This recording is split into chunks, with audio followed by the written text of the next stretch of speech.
कहानी का शीर्षक है असफलता से भी सीखने की कोशिश। शेखर ने अपने दादाजी से यह सवाल पूछा, सभी अपने जीवन में आगे बढ़ना चाहते हैं, लेकिन बहुत कम लोग ही अपने लक्ष्य तक पहुंच पाते हैं। अगर अपने लक्ष्य तक पहुंचना है तो क्या करना चाहिए? शेखर स्नातक अंतिम वर्ष का छात्र है और प्रतियोगिता परीक्षाओं की तैयारी कर रहा है। उसके दादाजी प्राइमरी स्कूल से रिटायर्ड शिक्षक थे। उन्होंने शेखर का सवाल सुनने के बाद कहा, अपने लक्ष्य तक पहुंचने के लिए व्यक्ति को सबसे पहले खुद को असफलताओं को स्वीकार करने के लिए तैयार करना चाहिए। दादाजी का जवाब सुनने के बाद शेखर ने पूछा, मैं आपकी बात समझ नहीं पाया। आखिर अपने आप को असफलता के लिए तैयार कर सफलता कैसे पाई जा सकती है? शेखर का सवाल सुनने के बाद दादाजी ने कहा, इस बात को मैं तुम्हारा ही उदाहरण देकर समझाता हूँ। तुम इस समय प्रतियोगिता परीक्षाओं की तैयारी कर रहे हो।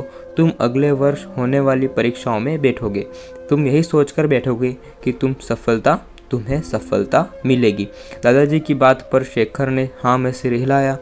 इस बार दादाजी ने कहा, मान लो तुम अपने पहले प्रयास में असफल हो जाते हो तो तुम क्या करोगे?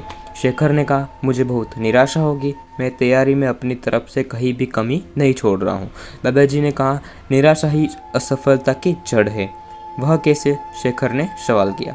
दादाजी बोले, तुम्हें लगता है कि तुम्हारी तैयारी मुकम्मल है, लेकिन परीक्षा तो दूसरे की इच्छा पर निर्भर करती है। अगर तुम पहले प्रयास में असफल होने के बाद निराश हो जाते हो तो तुम्हारी आगे की तैयारी प्रभावित होगी।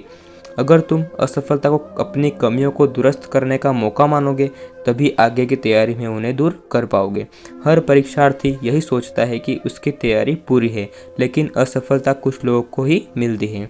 ये वही लोग होते हैं जो अपनी असफलता से सीखते हैं और दूसरों की असफलता से भी सीखने की कोशिश करते हैं।